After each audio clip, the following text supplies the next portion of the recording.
Nah, tabiat hati mencintai, menyukai kepada orang yang berbuat baik kepada inya. Nah, sedangkan kalau kita tafakur, kalau kita merenung, ternyata orang yang paling berbuat baik kepada kita itu adalah Allah Subhanahu wa Ta'ala. Orang yang paling berbuat baik kepada kita adalah Allah. Nah, kalau kita mempunyai hati, mau kada mau hati kita itu pasti mencintai kepada Allah, karena Allah jualah yang berbuat baik kepada kita ini.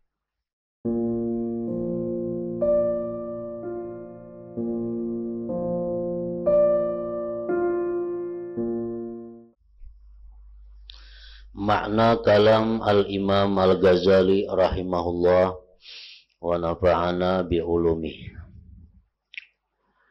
Haram bin Hayyan, salah seorang di antara tokoh tabi'in. Haram bin Hayyan, beliau berkata, orang mukmin apabila telah mengenal Allah Ta'ala, niscaya ia mencintainya. Dan apabila ia mencintainya, niscaya ia menghadap kepadanya. Dan apabila ia telah merasakan manisnya menghadap kepada Allah, niscaya ia tidak memandang kepada dunia dengan pandangan syahwat dan tidak memandang kepada akhirat dengan pandangan lemah.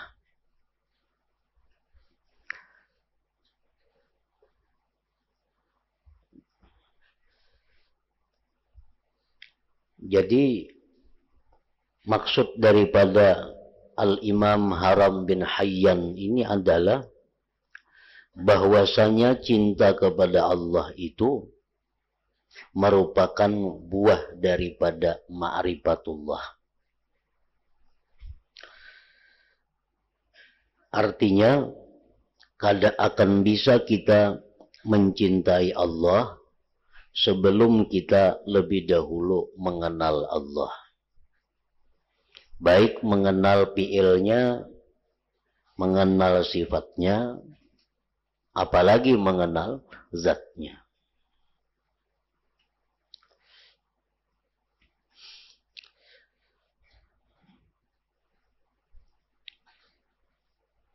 Mengenali Allah Subhanahu wa Ta'ala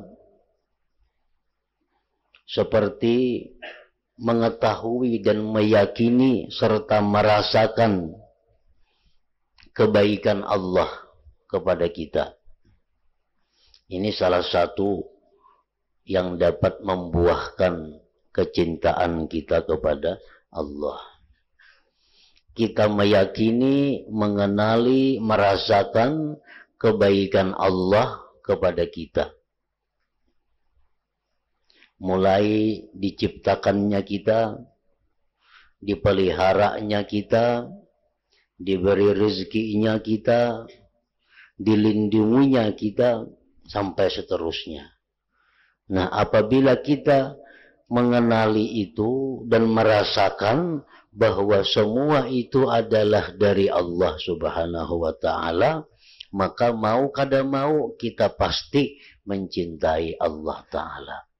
Selama akal dan hati kita ini sihat.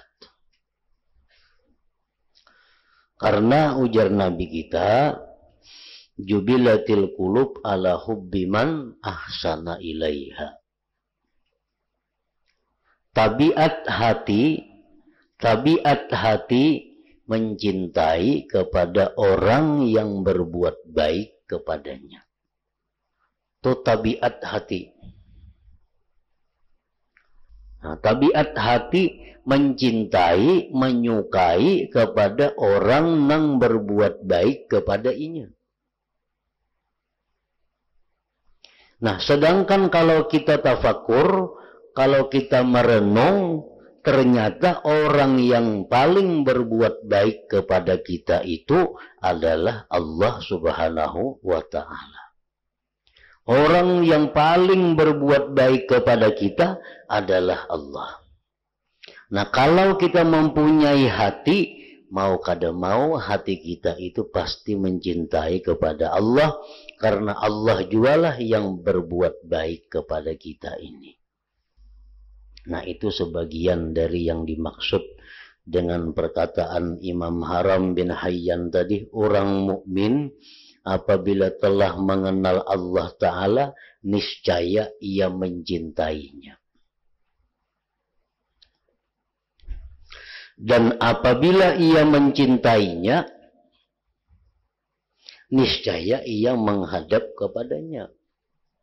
Itu sudah tentu orang yang mencintai sesuatu, pasti kada hendak jauh dengan sesuatu itu. Pasti selalu hendak dekat dengan sesuatu itu, pasti hendak selalu berkomunikasi, berhubungan dengan yang dicintainya itu. Nah, dan apabila ia mencintai Allah, niscaya ia menghadap kepadanya. Dan apabila ia telah merasakan manisnya menghadap kepada Allah, niscaya ia tidak memandang kepada dunia dengan pandangan syahwat, dan tidak memandang kepada akhirat dengan pandangan lemah. Manisnya menghadap kepada Allah itu menyusahkan dirinya di dunia dan menyenangkannya di akhirat.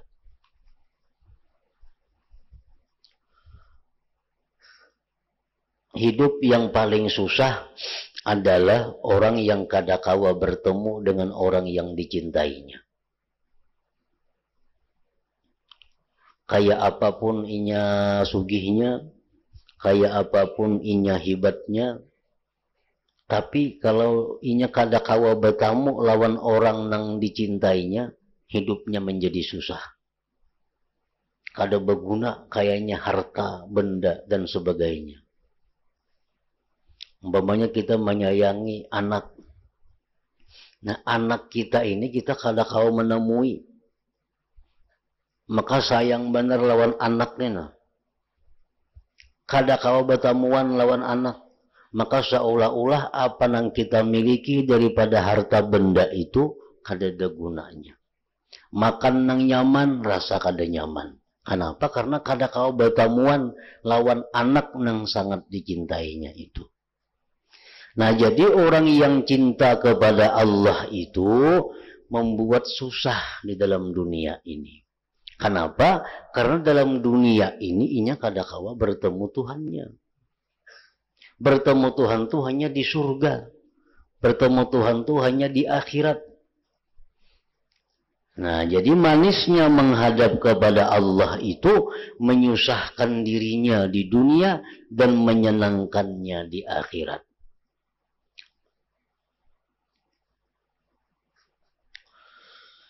Yahya bin Mu'az berkata, kemaafan Allah itu menenggelamkan dosa. Artinya kayak apa aja kita berisi dosa, lawan Tuhan amun dimaafkannya, habis sudah. Kayak apa aja gananya dosa, amun dimaafkannya, tenggelam dosa itu. Maka bagaimanakah keridaannya? Apalagi kalau Allah itu ridha dengan kita. Keridaan Allah menenggelamkan angan-angan. Kalau kita nih orang yang diridhai oleh Allah, apa yang kita angan-angan diadakan oleh Allah. Apa yang kita cita-citakan diwujudkan oleh Allah. Kalau kita menjadi orang yang diridhai olehnya.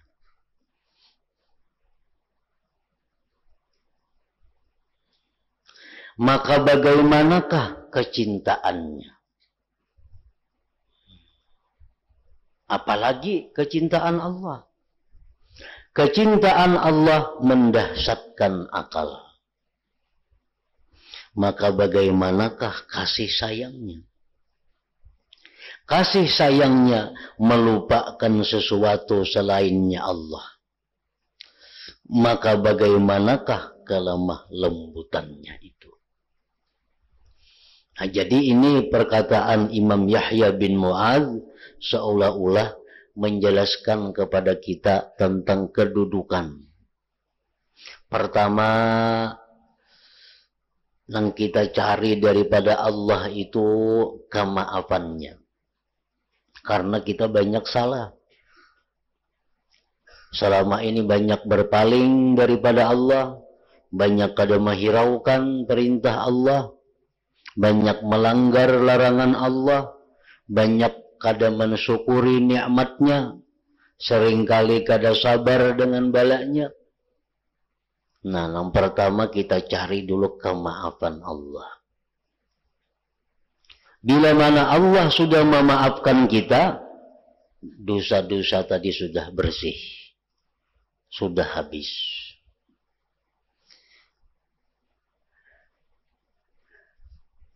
Dosa sudah habis, kemaafan sudah didapatkan, yang dicari apalagi keridhaan Allah. Yang dicari keridhaan Allah. Ini rajin doa tuh, doa terutama bulan puasa. Allahumma innaka afuwun karim tuhibbul afwa fa'fu anna. Allahumma innaka afuwun karim, engkau maha pemaaf, maha pemurah, mencintai kemaafan, maafkan kami. Nah, minta kemaafan dahulu lawan Tuhan. Nah, sesudah itu hanya Allahumma inni as'aluka ridhaka, ya Allah, aku minta kepada engkau keridhaan engkau, wal jannah, dan surga. Nah, jadi kemaafan dahulu. Dengan adanya maaf Allah itu, dosa-dosa kita habis. Nah, kalau sudah habis dosa kita, kita dimaafkan Allah, cari pulang keridhaan Allah. Kayak apa supaya Allah itu ridha dengan kita? Karena bila Allah itu ridha dengan kita, apa yang kita angan-angankan akan diberikannya. Kalau Allah sudah ridha dengan kita, apa yang kita cari lagi hanya kecintaan Allah. Kecintaan Allah. Kecintaan Allah itu sudah didapat, kasih sayangnya Allah. Karena kasih sayang itu buah daripada cinta. Kasih sayangnya didapat hanya kelemah lembutan daripada Allah Subhanahu wa ta'ala.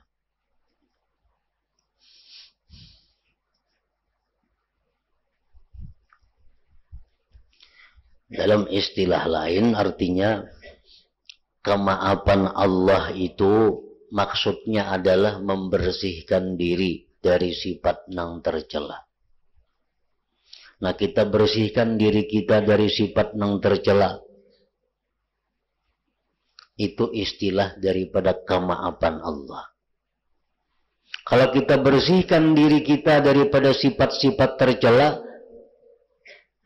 dari hati, mata, telinga, mulut, kaki, tangan, kita bersihkan dari sifat-sifat yang tercela, berarti sudah Allah memaafkan, hanya kita perhiasi dengan sifat-sifat yang menyenangkan. Hanya kita hiasi anggota-anggota tadi dengan sifat-sifat yang terpuji untuk mendapatkan keridhaan Allah. Nah, bila mana sudah kita bersihkan diri kita dari sifat yang tercela, kita dimaafkan Allah. Kita perhiasi diri kita dengan sifat-sifat yang terpuji, kita mendapat keridhaan Allah.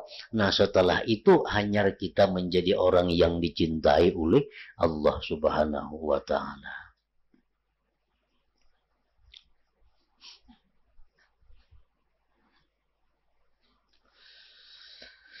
Diterangkan pada sebagian kitab yang diturunkan.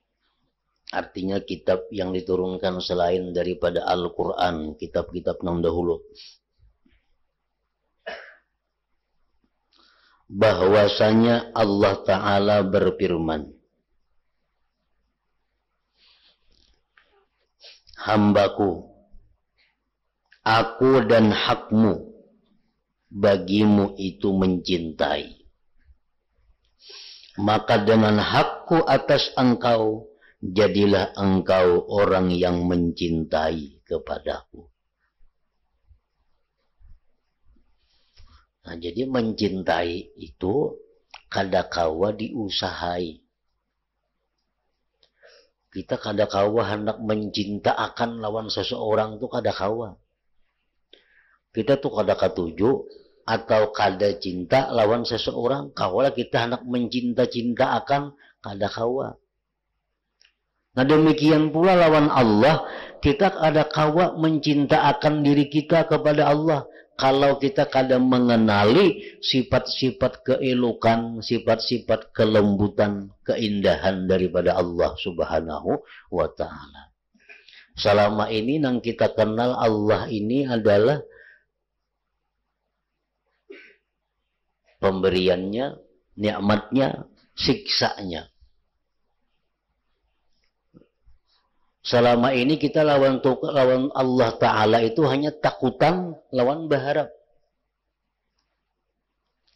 Takutan masuk neraka, takutan disiksanya, takutan diberinya bala, takutan diberinya musibah. Nah kita kenalnya Allah hanya lewat situ. Paling-paling lagi kita lawan Allah Ta'ala tuh berharap selalu diberinya nikmat, berharap mati masuk surga. Lawan Tuhan berharap supaya jangan singgah di neraka, berharap supaya rezeki ini lancar dan luas. Nah lawan Tuhan hanya dua itu, takutan lawan berharap. Karena yang kita tahu dari Allah hanya itu. Padahal yang lebih penting lagi, yang lebih tinggi lagi daripada dua perkara itu adalah bagaimana kita supaya bisa mencintai Allah Ta'ala itu.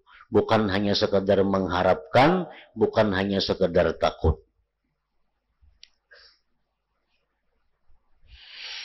Yahya bin Mu'adz berkata, seberat biji sawi dari cinta itu lebih aku sukai daripada ibadah 70 tahun dengan tanpa cinta.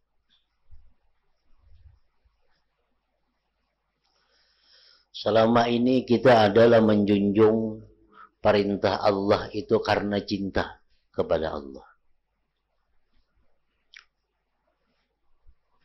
Selama ini umumnya kita beribadah lawan Tuhan itu mengharapkan surga, mengharapkan kebahagiaan dunia akhirat, takutan sengsara dunia akhirat. Lalu kita beribadah. Lalu rajin sembahyang, rajin berzikir, rajin baca salawat. Motivasinya, durungannya itu hanya tadi. Supaya selamat dunia akhirat, nyaman dunia akhirat, bahagia dunia akhirat. Lalu sembahyang, lalu puasa, lalu tahajud, lalu naik haji, lalu umrah, lalu macam-macam. Nang dicari dua nih tupang. Supaya selamat, bahagia, untung dunia dan akhirat. Nah, pernahlah kita sembahyang tengah malam karena rindu dengan Allah. Nah, ini.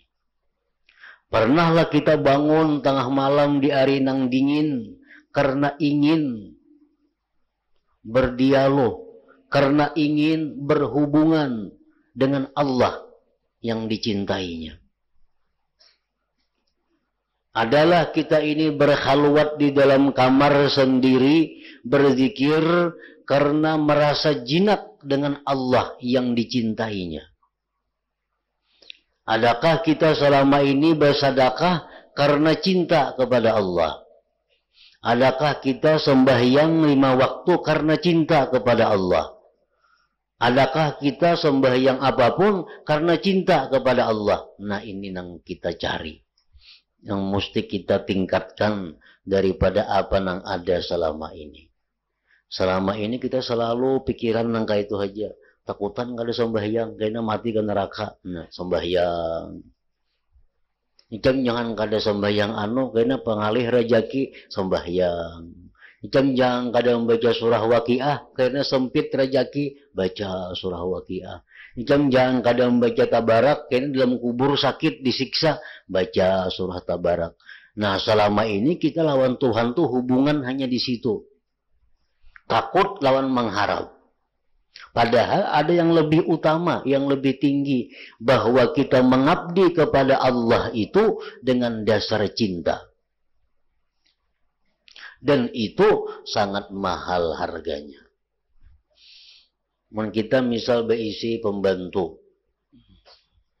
Pembantu itu lawan kita taat. Taat benarnya. Tapi kita tahu taatnya pembantu itu karena takutan kalau kita ampihi.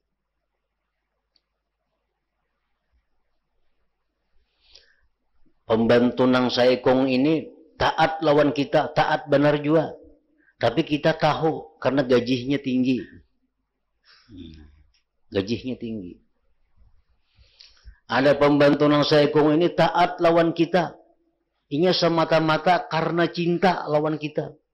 Apa nang kita suruh hakun, apa nang kita maksud inya mengerjakan tanpa diupah, tanpa diancam, karena semata-mata inya cinta lawan kita. Nah, terhadap tiga pembantu ini, mana yang paling kita sayangi, mana yang paling kita muliakan? Pembantu yang pertama, rajinan karena takutan lawan kita. Pembantu yang kedua, rajinan karena mengharapkan upah kita. Pembantu yang ketiga ini rajinan karenanya cinta lawan kita. Nah, mana yang paling kita sayangi antara tiga itu? Kalau ada apa-apa nang tiga ini, nang mana yang paling kita utamakan? Tentu orang nang berbakti kepada kita dengan dasar cinta tadi. Itu mau kada mau, hati kita pasti macam itu.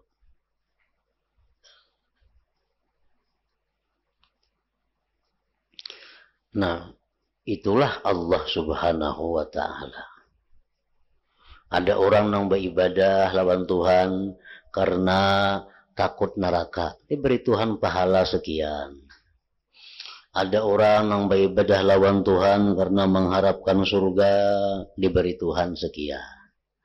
Ada orang yang beribadah kada mengharapkan apa-apa lawan Tuhan, cumanya cinta. Cinta lawan Tuhan, diupah kakada, kakak neraka, kakak surga, kayaknya kada tahu, karenanya cinta lawan Tuhan. Nah ini ganjarannya kada bisa dihinggai. Kada bisa dihitung daripada banyaknya yang diberikan Allah kepada orang ini.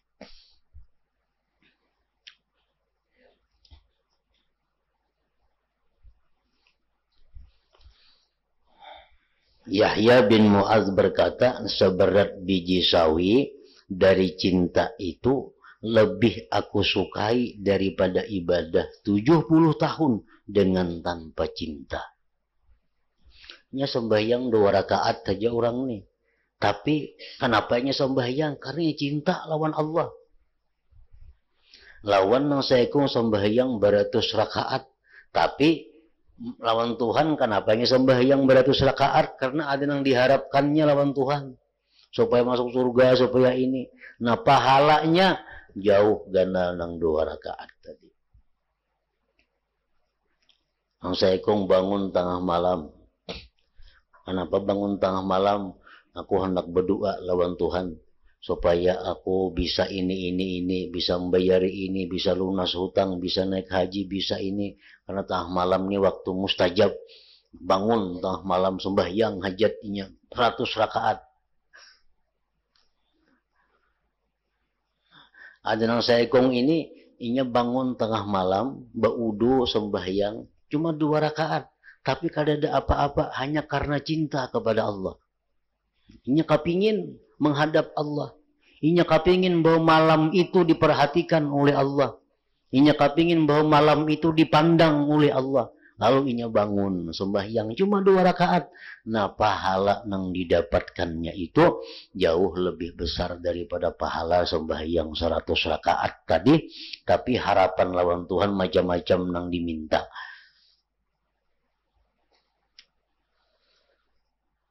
seberat biji sawi dari cinta itu lebih aku sukai daripada ibadah 70 tahun dengan tanpa cinta. Nah, maka kita beribadah ini jarang benar cinta ini. Karena kita kada tahu kayak apa cara supaya cinta itu lawan Tuhan.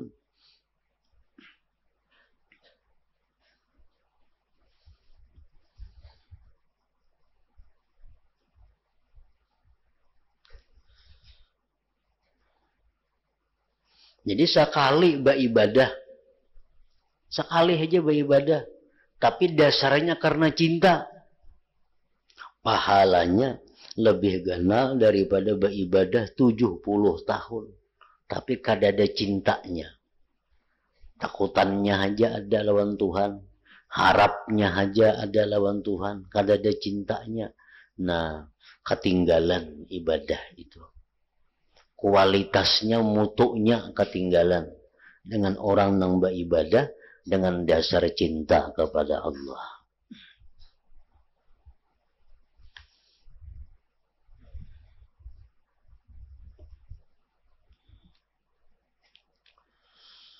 Yahya bin Mu'adz berkata, wahai Tuhanku, dalam munajat beliau kepada Allah. Munajat itu artinya bepanliran lawan Tuhan, saling mengadu, saling menyampaikan sesuatu. Nah, itu munajat. Yahya bin Mu'adz berkata, wahai Tuhanku, sesungguhnya aku tinggal di halaman-Mu. Aku ini berdiam di halaman Engkau.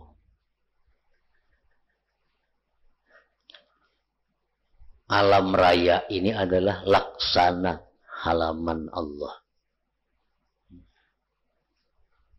Aku tinggal di halaman-Mu.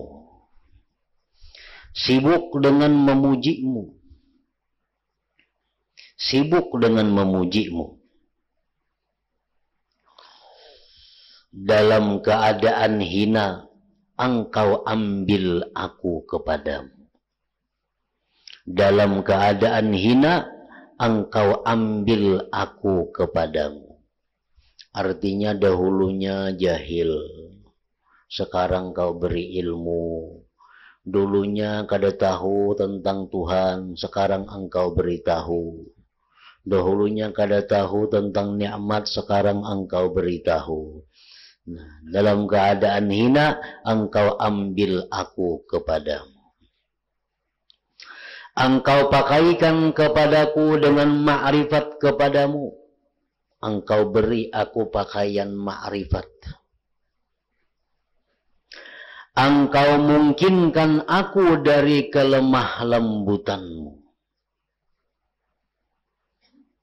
Engkau rasakan aku kelemah lembutan-Mu. Engkau pindahkan aku dalam keadaan-keadaan. Dalam keadaan nikmat. Dalam keadaan yang kada menyenangkan. Dalam keadaan ibadat. Dalam keadaan yang kada ibadat. Engkau pindahkan aku dalam keadaan-keadaan. Engkau bulak-balikkan aku dalam amal-amal secara tertutup. Tobat, zuhud, rindu, ridha, dan cinta yang Engkau minumkan kepadaku dari telaga-Mu. Engkau biarkan aku dalam taman kebun-Mu menjalankan perintah-Mu yang tergantung dengan firman-Mu. Dan manakala tumbuh kumisku dan telah kelihatan keberuntunganku, maka bagaimana aku hari ini berpaling dari-Mu dalam keadaan besar dan telah Engkau biasakan ini daripada-Mu dalam keadaan kecil. Artinya sekarang aku sudah dewasa, sekarang aku sudah mulia, kada mungkin aku meninggalkan-Mu, berpaling daripada-Mu ya Allah. Setelah sekian lama Engkau berikan aku berbagai macam kenikmatan-kenikmatan tadi. Maka bagiku tidak tinggal aku di sekitarmu gerakan yang tersembunyi. Tidak ada yang tersembunyi gerakan-gerakanku daripada engkau. Dan dengan tunduk kepadamu tidak tinggal suara yang tersembunyi. Tidak ada suara-suaraku yang tidak kau dengar, ya Allah. Karena sesungguhnya aku mencintaimu. Dan setiap orang yang mencintai itu tergantung dengan yang dicintainya. Orang yang mencintai itu sangat tergantung kepada orang yang dicintainya. Nah, kalau kita mencintai Allah, kita tergantung kepada Allah. Beruntung. Kalau kita mencintai dunia, kita tergantung dengan dunia. Sedangkan dunia tidak abadi. Dunia akan habis, berarti habis gantungan kita. Kalau kita tergantung kepada manusia, manusia bakal mati. Maka matilah gantungan kita. Nah, kalau kita mencintai Allah, kita tergantung dengan Allah. Dan Allah adalah maha abadi. Dan setiap orang yang mencintai itu tergantung dengan yang dicintainya. Dan dipalingkan dari yang tidak dicintainya.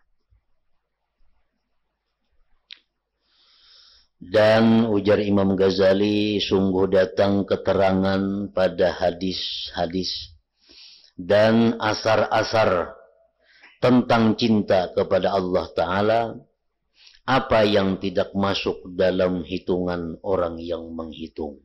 Artinya sangat banyak hadis-hadis daripada Rasulullah Sallallahu Alaihi Wasallam, sangat banyak asar-asar daripada para sahabat yang menerangkan kecintaan hamba kepada Allah Subhanahu Wa Taala, dan bahwa bisa artinya terjadi seorang hamba itu mencintai Allah.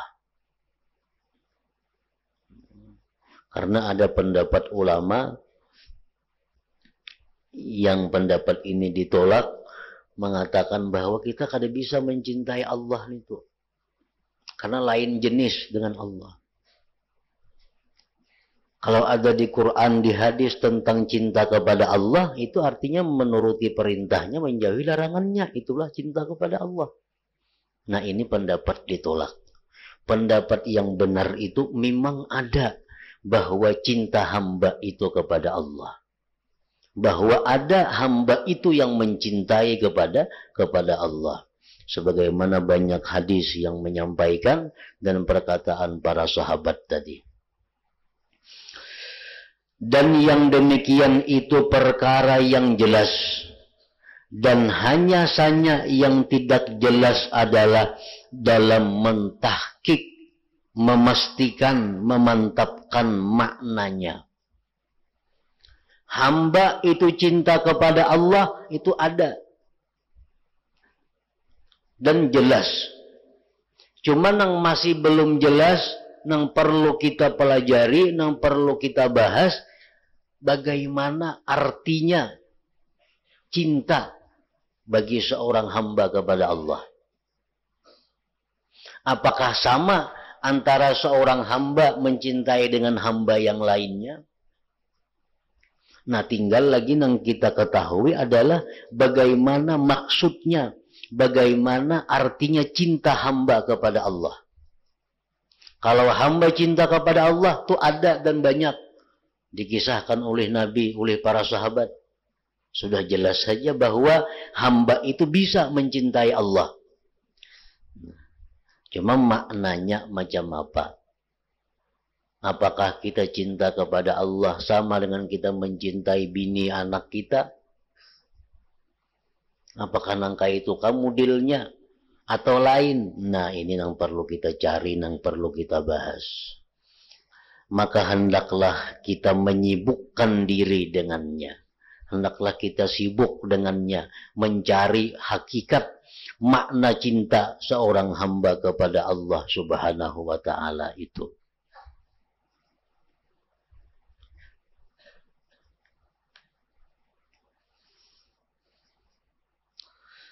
Penjelasan tentang hakikat cinta dan sebab-sebabnya dan pentahkikan makna kecintaan hamba kepada Allah Ta'ala. Apa itu arti cinta? Apa sebab-sebabnya cinta? Dan apa artinya cinta kita seorang hamba kepada Allah?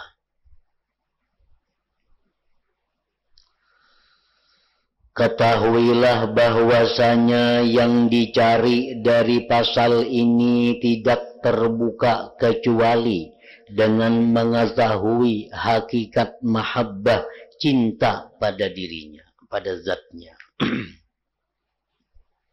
Cinta itu apa garang dulu artinya? Nah itu yang perlu kita cari. Yang kedua, kemudian mengetahui syarat-syaratnya dan sebab-sebabnya.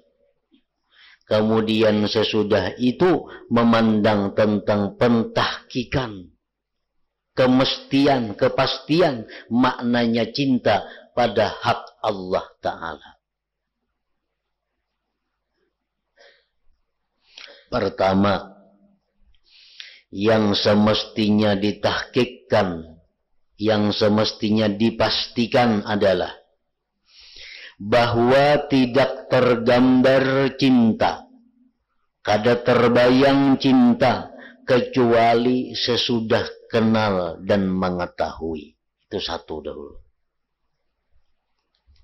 Mustahil kita mencintai sesuatu yang kita kada tahu.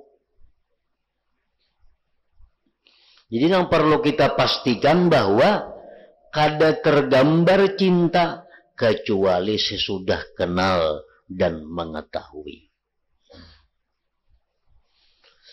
Karena manusia itu tidak mencintai kecuali terhadap apa yang dikenalnya.